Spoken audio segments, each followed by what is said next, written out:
Alright, hey, what's up guys? I had a request from someone on the forum to show the output of an FX5 without using the dual output that it comes with.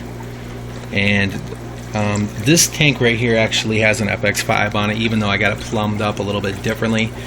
Had a couple of access holes on the top, so I used those and some bulkheads and some PVC, and then just plumbed the FX5 right into those. That's the output right there. And I have some 1/2 inch lock line on this tank, and it,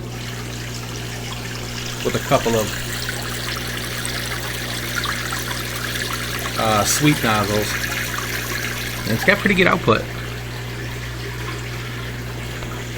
I mean, those are 1/2 inch, so I guess, you know, technically you could say, okay, 2 1/2 inches, 1 inch, and it just kind of squeezes it down.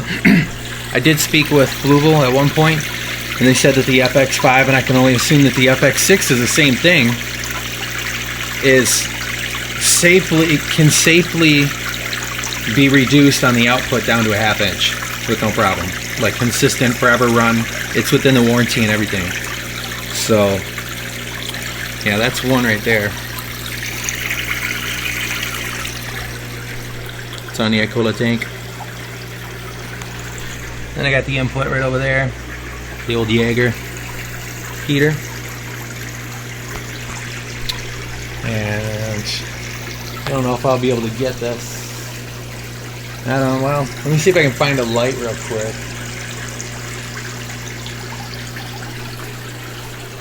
Just to show you that the FX5 is down there.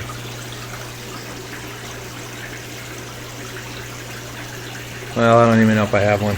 And I can't turn the light on. Let's see if you can. Nah, not even close. Alright.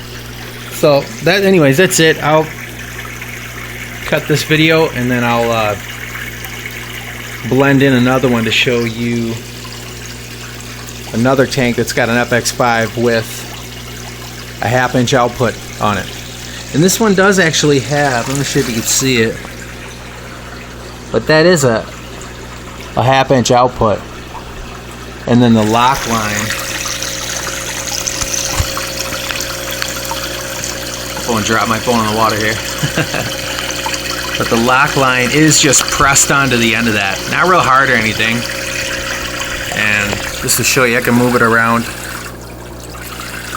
I mean, these can be completely moved and adjusted. I just usually have them going the same way. And I usually tuck it down a little bit just to where it's giving me surface agitation, but not sounding like a river. There's enough noise up here as it is. But, you know, as you can see, I mean, it stretches all the way, not all the way across, but yeah, I mean, it gets the water moving. Yeah, it basically does go all the way across. It's just not real heavy down at that end over there. And then I have a MaxiJet 1200 on this side, and I got that on a timer that kicks on, I think it's every 12 hours for about an hour. And that helps to lift the junk off the substrate, whatever does build up. Sweeps it right into the intake. So that's it. So I'll go ahead and stop this one and blend in the other one. Alright guys, this is the other half of the video. I just wanted to show real quick about the FX5 that I have a 1/2 inch output, 90-degree elbow on the output of the FX5. This is my Moshi tank.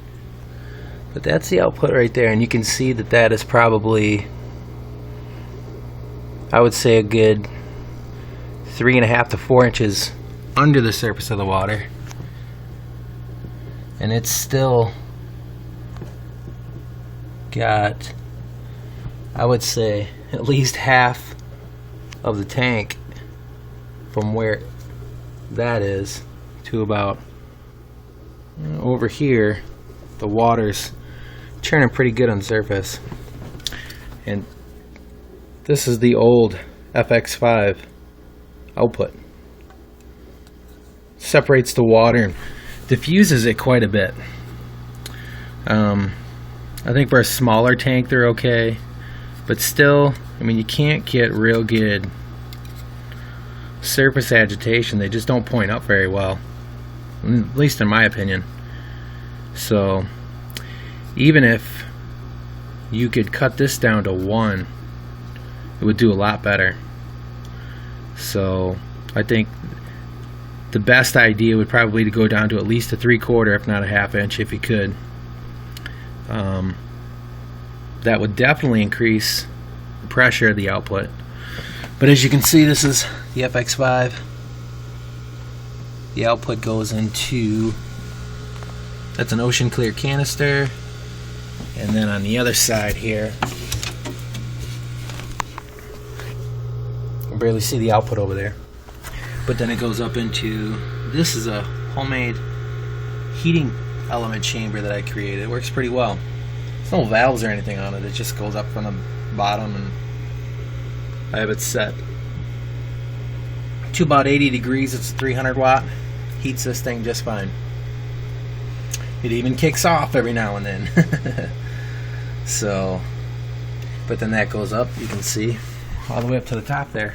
It does pretty good. This is the second tank, so I have an FX5 on my other 180 gallon tank, my Umpalungu tank, and it's split to 2 3/4 inch lock line outputs.